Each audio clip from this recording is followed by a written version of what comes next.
One of the significant aspects of huts for vets in the field is solitude. To be at comfort with yourself is the ultimate benefit of solitude.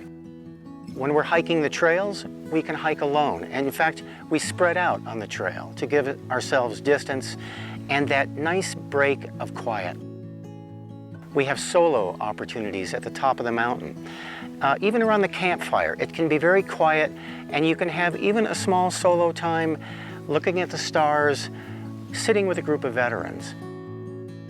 In the mornings, when you get up at the hut, sometimes in the early morning, there's only one person on the deck, and it might be you. And you get the whole layout of the mountains in front of you, all to yourself. And to be quiet like that, to hear your inner voice, we find very important, and most of the veterans we take out agree. Solitude is a necessity. This is paradise right here.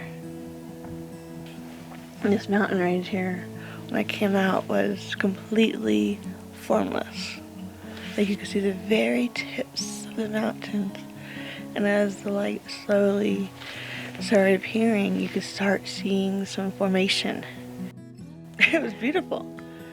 Just watching the world from a different angle.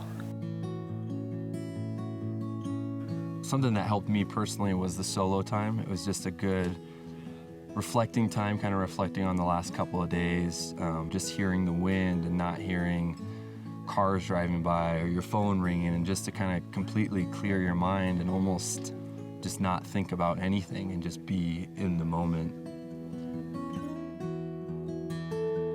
Just having the space, just even the solo time of taking it all in and giving ourselves the opportunity to really do that. And it's nice to like just let it slow down and just be present. I think that's the biggest thing, be present.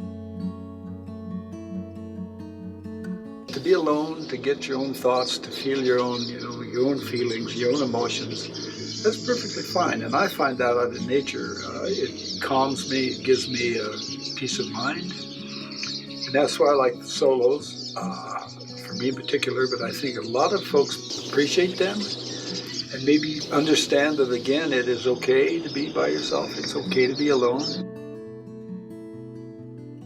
It was very peaceful for me. I found serenity, I found a lot of peace and a lot of relaxation, where my mind was actually free of a lot of chaos and mess of the world that sometimes we get in.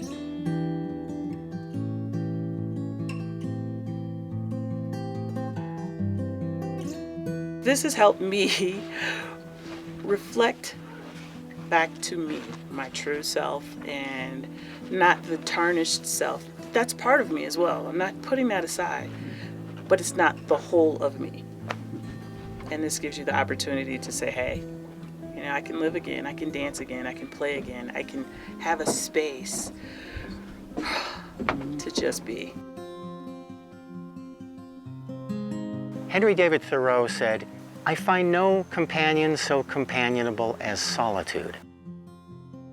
He also said, "How could I be lonely? Don't we live in the Milky Way?" We are in communion with a greater perspective, a greater sense of who we are and what we belong to. I read Solitude while we were doing our solos up on the top of the mountain. Solitude spoke to me in such a powerful way while I was up there. It's almost like God said, read it out loud to me. And I was reading, and it seemed like my voice echoed throughout the sky, throughout the trees, throughout the wilderness.